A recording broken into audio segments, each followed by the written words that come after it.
धार के पीथमपुर के सेक्टर 1 में सरेआम गुंडागर्दी देखने को मिली, जब बीच सड़क पर एक युवक की लात घूंसों से कुछ लोगों ने जमकर पिटाई कर दी। इतना ही नहीं, युवकों ने ईंट से पीड़ित का सर भी फोड़ दिया। मार खाने वाला युवक रहम की भीख मांगता रहा, लेकिन उस पर किसी ने भी दया नहीं की। करीब 1 घंटे तक यह पूरा ड्रामा चलता रहा। मौके पर मौजूद लोग मारपीट का वीडियो शूट करते रहे, लेकिन किसी ने उसे बचाने की जहमत नहीं उठाई। मारपीट का वीडियो सोशल मीडिया में खूब वायरल हो रहा है। बताया जाता है कि टांडा थाने के खिल्ली अरमान के रहने वाले गुलाब सिंह एक लड़की को अपने साथ भगाकर ले गया था, जिससे नाराज कुछ युवकों ने गुलाब सिंह की जमकर पिटाई कर दी। वीडियो वायरल होने के बाद हरकत में आई पुलिस ने वीडियो के आधार पर 3 आरोपियों को गिरफ्तार कर लिया है। वहीं मामले की जांच अभी जारी है।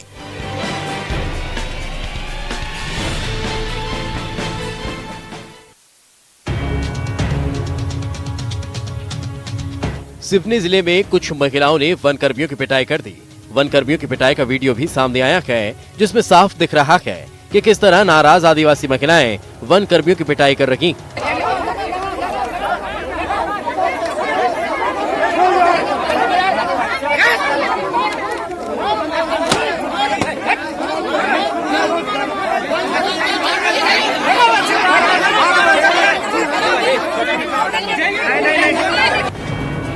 दरअसल अतिक्रमण का विरोध कर रही महिलाओं ने पहले तो धूमा रेंज कार्यालय का घेराव कर दिया, जिसके बाद हंगामा और ज्यादा बढ़ गया और देखते ही देखते महिलाओं ने वन कर्मियों की पिटाई कर दी। नाराज महिलाओं का कहना है कि नागन देवरी गांव में वन भूमि पर अवैध कब्जे को हटाने के दौरान वन कर्मियों ने कई ग्रामीणों के घरों को तोड़ दिया। यही नहीं, उनके समाज के झंडे को भी जला दिया गया। इसी बात से नाराज होकर महिलाओं का गुस्सा वन कर्मियों पर फूट पड़ा। हंगामे की सूचना मिलने पर पुलिस ने मौके पर पहुंचकर किसी तरह मामले को शांत कराया।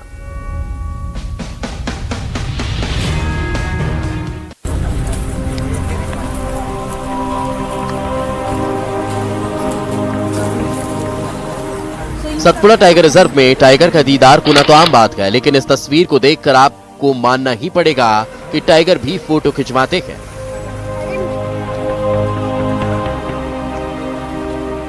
वीडियो एसटीआर के चूरना का है, जहां सैलानियों की जिप्सी के सामने आने के बाद टाइगर भी पोज देते हुए नजर आया। टाइगर को इस पोज में देख सैलानी भी हैरान रह गए। वहां मौजूद हर कोई बाघ की एक फोटो खींचने को बेताब नजर आ रहा था। हर कोई इस पल को अपने कैमरे में कैद करने को बेताब था। बाघ के पोज देते ही सैलानियों के चेहरे और ज्यादा खिल उठे। इससे पहले यहां आने वाले सैलानियों ने शायद ही इस तरह का नजारा देखा हो, जब टाइगर ने भी अपना फोटो शूट करवाया।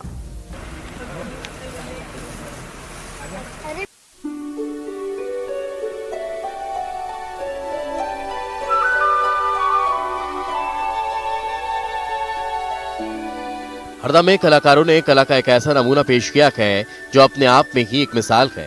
यहाँ कलाकारों ने अनाज से 8,000 स्क्वायर फीट में स्वामी विवेकानंद की तस्वीर बनाई है।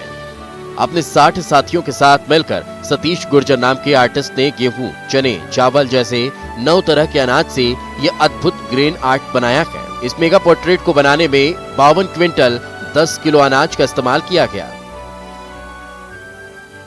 युवा दिवस के मौके पर हमने ये पोर्ट्रेट स्वामी विवेकानंद जी का बनाया है और स्वामी विवेकानंद जी को हमने समर्पित किया है। हम 60 आर्टिस्ट हैं, 60 लोगों ने मिलकर 3 दिन में ये पोर्ट्रेट बनाया है। साथ में इसमें 8 से 10 प्रकार का अनाज लगा है। चना, चावल, सोयाबीन, गेहूं, उड़द, मसूर की दाल और भी अन्य प्रकार का इसमें अनाज है जो कि यूज़ हुआ है। ये रिकॉर्ड जो है वो world book of records UK में दर्ज हुआ है, जो कि हरदा में पहली बार बनाया गया है। हरदा और मेरे लिए और हम 60 लोगों के लिए बहुत ही गर्व का विषय है। अच्छा, ये बहुत अच्छी बनाई हुई है, अपने आप में बहुत यूनिक है। ये अनाज से बनी हुई है, वर्ल्ड रिकॉर्ड तो इसका बनना ही चाहिए। डिग्री कॉलेज परिसर में 3 दिनों की मेहनत से स्वामी विवेकानंद की ये पोर्ट्रेट बनाई गई। इस चित्र को दुनिया का सबसे बड़ा पोर्ट्रेट बताया जा रहा है। सतीश गुर्जर ने वर्ल्ड बुक ऑफ रिकॉर्ड में भी इस उपलब्धि को दर्ज कराए जाने की बात कही है। किसान परिवार से ताल्लुक रखने वाली सतीश अनाज से पीएम मोदी, पूर्व राष्ट्रपति एपीजे अब्दुल कलाम का पोर्ट्रेट भी बना चुके हैं।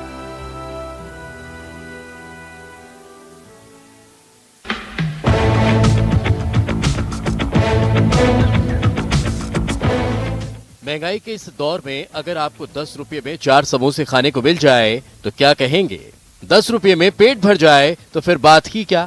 धमतरी में छोटा सा ठेला लगाने वाले शांतनु अपने इन्हीं सस्ते और स्वादिष्ट समोसे के लिए मशहूर हैं। धमतरी में एक छोटा सा ठेला चलाने वाले शांतनु अपने सस्ते और स्वादिष्ट समोसों के लिए प्रसिद्ध हो चुके हैं।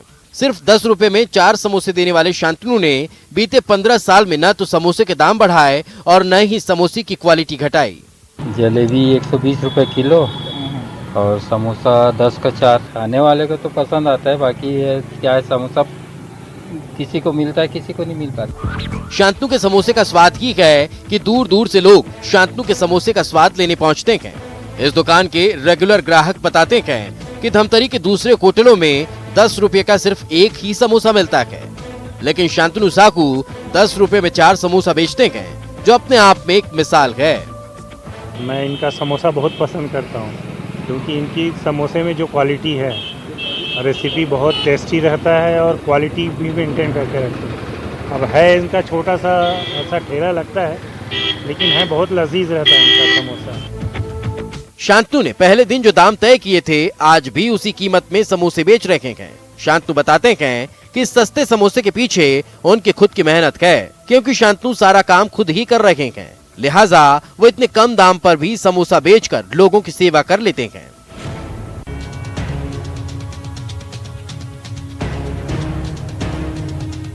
पाकिस्तान से आई दिव्यांग गीता जल्द ही महाराष्ट्र को अपना घर बना सकती है। गीता को अस्थायी रूप से महाराष्ट्र के परभणी भेजा गया है।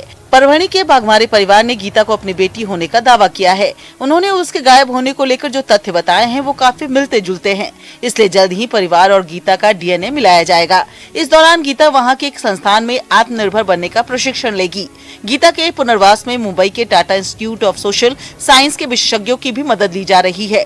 गीता को 26 अक्टूबर 2015 को तत्कालीन मंत्री स्वर्गीय सुषमा स्वराज की पहल पर पाकिस्तान से भारत लाया गया था। गीता को इंदौर के मूक बधिर संगठन में अस्थायी आश्रय दिया गया था। गीता के माता पिता मिलने तक उसे यहीं रहना था, लेकिन अब उसे महाराष्ट्र भेज दिया गया है।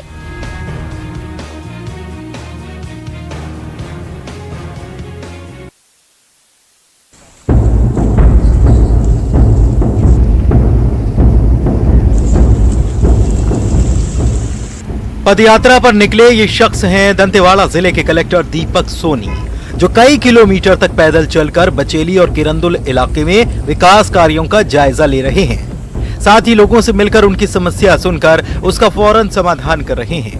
इसके साथ ही विकास कार्य में हो रही देरी पर अधिकारियों को उन्होंने फटकार भी लगाई।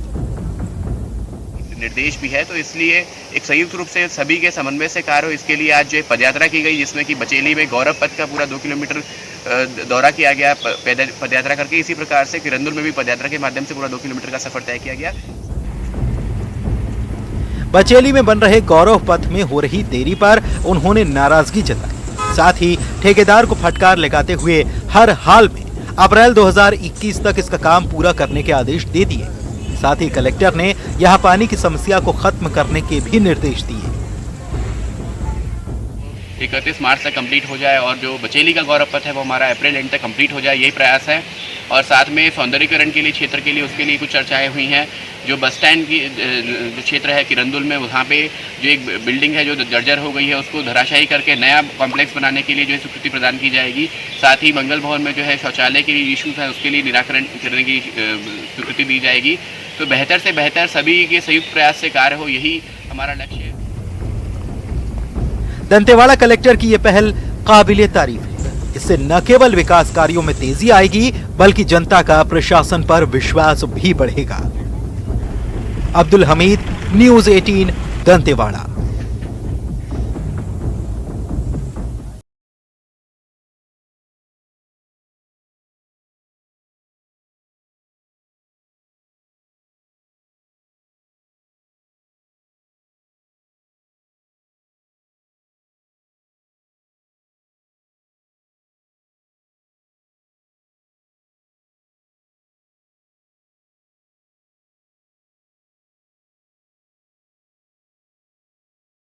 बार को एक ही परिवार के 6 लोग नाव से केवटली घाट अपने ननिहाल जा रहे थे, तभी नाव नदी में डूब गई। इस दौरान 3 लोग किसी तरह अपनी जान बचाकर बाहर आ गए, लेकिन 3 लोग नदी में डूब गए।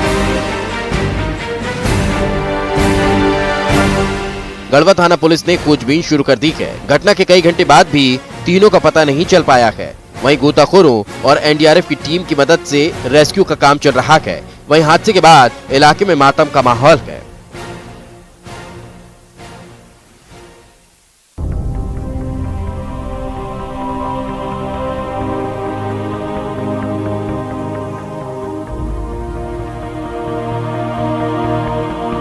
बर्ड फ्लू का कहर बढ़ता ही जा रहा है। शाजापुर में भी बर्ड फ्लू की पुष्टि हुई है।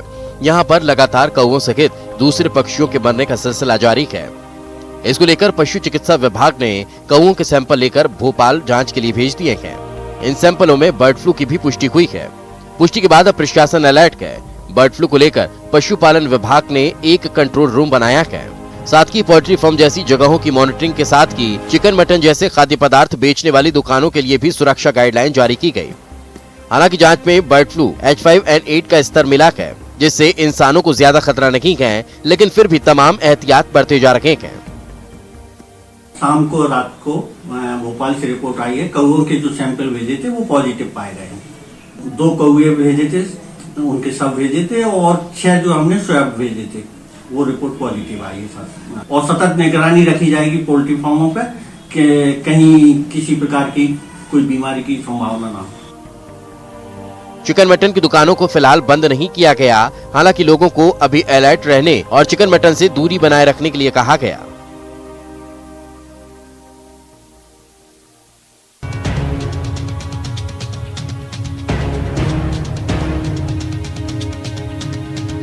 होशंगाबाद में रविवार को विशाल शोभा यात्रा निकाली गई। इस शोभा यात्रा में हजारों लोग शामिल हुए, जहां का नजारा देखने लायक था। रैली का नजारा ऐसा था कि हर तरफ भगवा रंग नजर आ रहा था।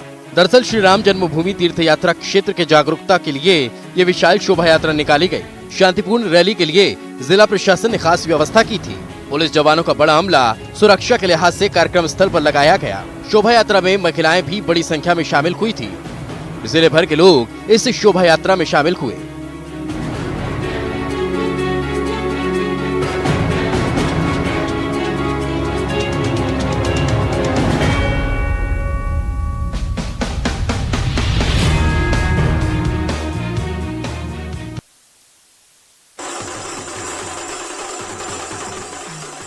ये किसी नाटक मंडली या टोली का तमाशा नहीं है, बल्कि ये बैंड पार्टी है। जी हाँ, बच्चों की बैंड पार्टी जो धमतरी जिले की नई पहचान बन चुकी है। इस बैंड पार्टी को बनाया है एक 11 साल के बच्चे ने। 11 साल के राजू ने न केवल बैंड पार्टी बनाई, बल्कि अपने दोस्तों को भी ट्रेनिंग देकर अपने बैंड में शामिल कर लिया। कक्षा 6वीं में पढ़ने वाला राजू एक बैंड ग्रुप का लीडर है। इस बैंड ग्रुप में एक लड़का तो दूसरी क्लास में पढ़ता है, मतलब सिर्फ 6 बरस का है। इस ग्रुप में केवल 9 बच्चे हैं और सभी ढोल या बाजा बजाना जानते हैं। ग्रुप लीडर राजू ने खुद किसी तरह पैसे जमा करके सामान खरीदा। राजू ने न केवल खुद से बजाना सीखा, बल्कि अपने पड़ोस के दोस्तों को इकट्ठा कर उन्हें भी बजाना सिखा दिया। और इस तरह 9 लोगों की एक टीम खड़ी कर दी। ये टीम स्थानीय शादियों, सगाई, जन्मदिन जैसे छोटे छोटे आयोजनों में अपना परफॉर्मेंस देती है, जिससे इन्हें पर ऑर्डर 1200 रुपये तक की कमाई हो जाती है। इतनी कम उम्र में बच्चे जब ठीक से बोलना नहीं जानते, उस उम्र में ये बच्चे धमाल कर रहे हैं। अपनी धुन की तरह राजू का विजन भी क्लियर है। वो अपनी बढ़ती उम्र के साथ अपनी इस बैंड पार्टी को भी बड़ा करना चाहता है।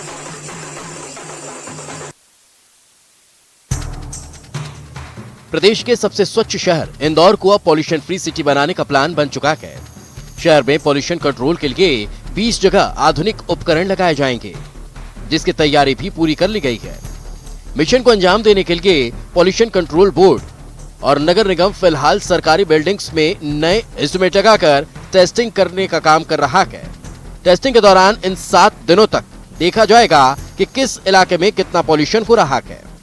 पॉल्यूशन के आंकड़े आने के बाद शहर के हृदय स्थल राजवाड़ा समेत 20 स्थानों पर स्मार्ट सिटी प्रोजेक्ट के तहत नए आधुनिक उपकरण लगाए जाएंगे, जिससे पता चल सके कि कहां कितना प्रदूषण हो रहा है।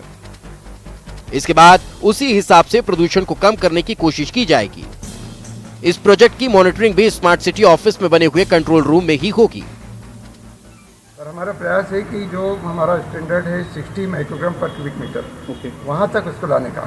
तो अभी हम 65, 69 तक तो पहुँच गए हैं और निश्चित रूप से यदि ये मॉनिटरिंग सिस्टम इफेक्टिव रूप से काम करेंगे तो हमें अलग अलग क्षेत्र की जानकारी मिलेगी कि इस क्षेत्र में पोल्यूशन ज़्यादा हो रहा है। तो उस मॉनिटरिंग डाटा के बेसिस पे प्रदूषण नियंत्रण का प्रयास हम सब शासकीय संस्थाओं के और जन सहयोग से करना प्रारंभ कर सकते हैं।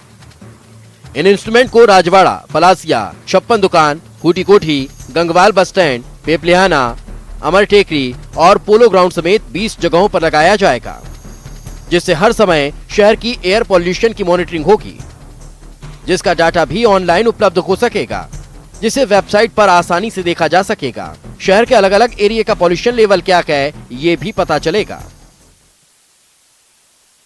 गुजराती समाज द्वारा पतंगोत्सव का भव्य आयोजन किया गया, जहां गुजरात की संस्कृति की झलक देखने को मिली है।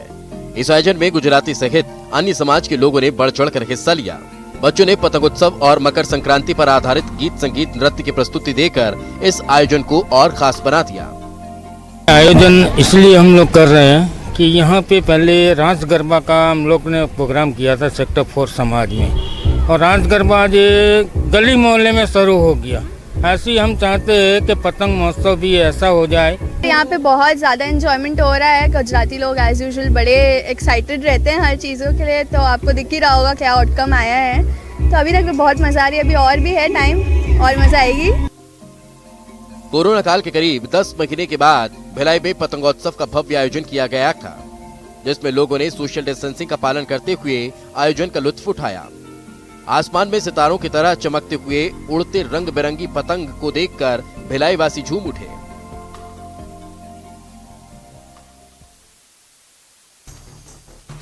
कोरबा के बालकोनगर थाना क्षेत्र में एक बच्चे की मौत के बाद परिजनों ने जमकर हंगामा कर दिया।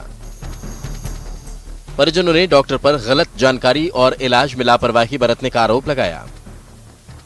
दरअसल परसभाटा निवासी मनोज अपने बच्चे को जिला अस्पताल लेकर पहुंचे थे, लेकिन वहां मौजूद डॉक्टर प्रभात पाणिग्रही ने हर्निया का ऑपरेशन करने के लिए कहा, लेकिन डॉक्टर ने ऑपरेशन जिला अस्पताल में न करवाकर उसे निजी अस्पताल में भिजवा दिया, जहां ऑपरेशन के बाद बच्चे की तबीयत बिगड़ गई। डॉक्टरों ने वहां से बच्चे को दूसरे अस्पताल में रेफर कर दिया, जहां उसकी मौत हो गई, जिसके बाद परिजनों ने अस्पताल का घेराव कर हंगामा कर दिया कि डॉक्टर हम लोग को झूठ बोल के क्यों ऑपरेशन किया, जब उस चीज का डॉक्टर नहीं था तो ऑपरेशन क्यों किया, वो अपनी जवाबदारी क्यों लिया। हम लोग चाहते हैं कि हाँ, उसके ऊपर बहुत ज्यादा कार्रवाई होना चाहिए और डॉक्टर यहाँ पे अभी मौजूद हो। अभी तक जो प्राथमिक रूप से पीएम उसका जो कार्यपालिक मजिस्ट्रेट की उपस्थिति में और डॉक्टर विशेष टीम के द्वारा कराई जा रही है। प्रकरण में अभी तक जो बच्चा है उसके परिजनों के द्वारा जो डॉक्टर है उसके विरुद्ध गंभीर लापरवाही बरतने के संबंध में आरोप लगाया गया है। इस संबंध में अभी तक जो प्राथमिक दृष्टि में जो अपराध लापरवाही पूर्वक पाए जाने पर प्रकरण में भी अपराध पंजीबद्ध किया जा रहा है और जांच पर इसमें स्थिति जो है आगे और अधिक स्पष्ट हो पाएगी। सूचना मिलते ही मौके पर पहुंची पुलिस ने 3 डॉक्टरों पर गैर इरादतन हत्या का मामला दर्ज किया है और मामले की जांच की जा रही है। बताया ये जा रहा है कि निजी अस्पताल में सरकारी अस्पताल के ही डॉक्टरों ने यह ऑपरेशन किया था।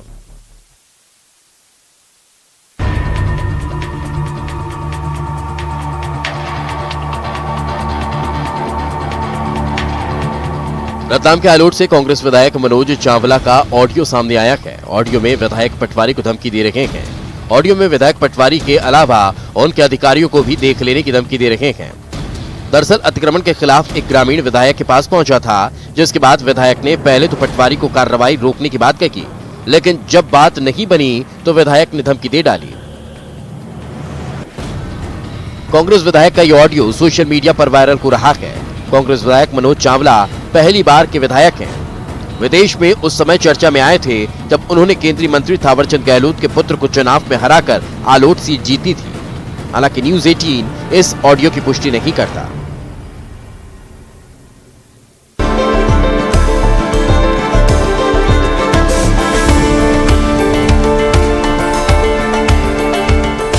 आत्मविश्वास से लवरेज इन महिला पायलटों और इनके इस स्वागत सत्कार को देखकर ही अंदाजा हो जाता है कि इन्होंने कुछ अजब कर दिखाया है। दरअसल एयर इंडिया की इन महिला पायलटों ने दुनिया के सबसे लंबे हवाई मार्ग नॉर्थ पोल पर उड़ान भरने का कीर्तिमान रचा है।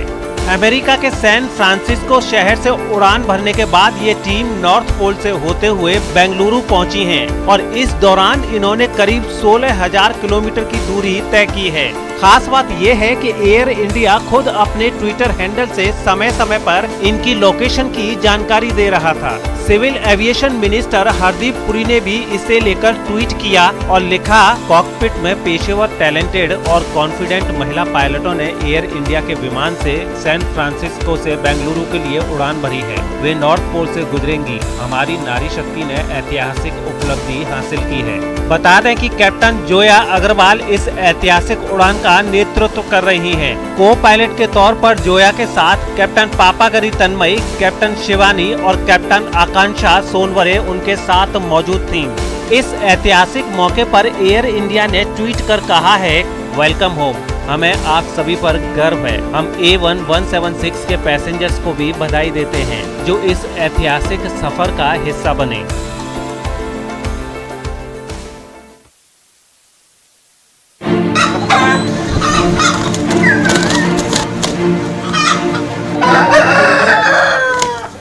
तस्वीरें तमिलनाडु के रामनाथपुरम की हैं, जहां इन मुर्गों को लड़ाई के लिए तैयार किया जा रहा है। आपस में इन्हें भिड़ाकर ये देखा जा रहा है कि ये मुर्गे लड़ भी सकते हैं कि नहीं। प्रतिद्वंदी मुर्गे को मात देने की क्षमता इनमें विकसित हुई है कि नहीं।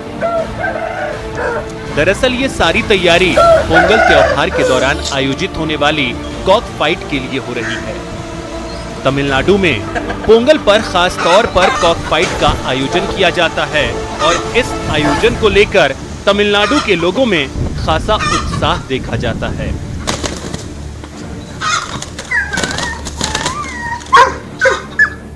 पोंगल पर होने वाले कॉक फाइट की तैयारी महीनों से की जा रही है। लड़ाई में शामिल होने वाले मुर्गे की डाइट का खास ख्याल रखा जा रहा है। इन मुर्गों की मालिश भी रोजाना हो रही है। इनकी ताकत को आजमाने के कोरोना की वैक्सीन भले ही आ गई हो, लेकिन कोरोना वायरस लगातार रूप बदल रहा है। ये बेहद संक्रामक होता जा रहा है। ब्रिटेन और दक्षिण अफ्रीका के बाद अब जापान में कोरोना वायरस का एक नया म्यूटेंट स्ट्रेन मिला है। विशेषज्ञों ने चेतावनी दी है कि कोरोना वायरस का ये नया स्ट्रेन ब्रिटेन में मिले स्ट्रेन की तरह से ही बहुत ज्यादा संक्रामक है। कोरोना वायरस का ये नया स्ट्रेन अब तक नहीं देखा गया था, लेकिन ब्राजील में लगे 4 लोगों में इसे पाया गया है। जापानी मीडिया की रिपोर्ट के मुताबिक ये संक्रमित यात्री 2 जनवरी को ब्राजील से जापान के हनेदा एयरपोर्ट पर उतरे थे। इन लोगों में महिलाएं और पुरुष दोनों ही शामिल हैं। इन सभी लोगों का एयरपोर्ट पर टेस्ट करवाया गया था और अब रिजल्ट पॉजिटिव आया है। जिन 3 लोगों में कोरोना वायरस का नया स्ट्रेन पाया गया है, उनमें सांस लेने में दिक्कत, बुखार और गले में दिक्कत देखी गई है। अभी तक मिली जानकारी के मुताबिक जापान में मिले कोरोना का ये नया स्ट्रेन अभी विकसित हो रहा है और इस वजह से वो कितना संक्रामक है इसका पता नहीं चल पाया है। अभी तक ये भी पता नहीं चल पाया है कि पूरी दुनिया में जो वैक्सीन लगाई जा रही है वो इस नए स्ट्रेन के खिलाफ कारगर होगी या नहीं। जापान में फिलहाल हर रोज कोरोना के करीब 7,000 मामले सामने आ रहे हैं और वहां 4,000 लोगों की मौत हो चुकी है। इटली के नापोली से एक हैरान करने वाली तस्वीर सामने आई। वहां एक अस्पताल की पार्किंग धंस गई, जिससे वहां गहरा गड्ढा बन गया। वहां खड़ी कई गाड़ियां उसी गड्ढे में समा गई। ये गड्ढा काफी बड़ा और गहरा था, जिसमें कई गाड़ियां मलबे में दबी नजर आई। इतना ही नहीं, वहां लगे बिजली के खंभे भी उसी गड्ढे में समा गए, जिसकी वजह से पूरे अस्पताल की बिजली ठप हो गई। हालांकि इस हादसे में किसी को कोई चोट नहीं आई। जानकारी मिलते ही वहां राहत बचाव की टीमें पहुंची और गड्ढे में गिरी गाड़ियों को निकालने की कोशिश शुरू की गई।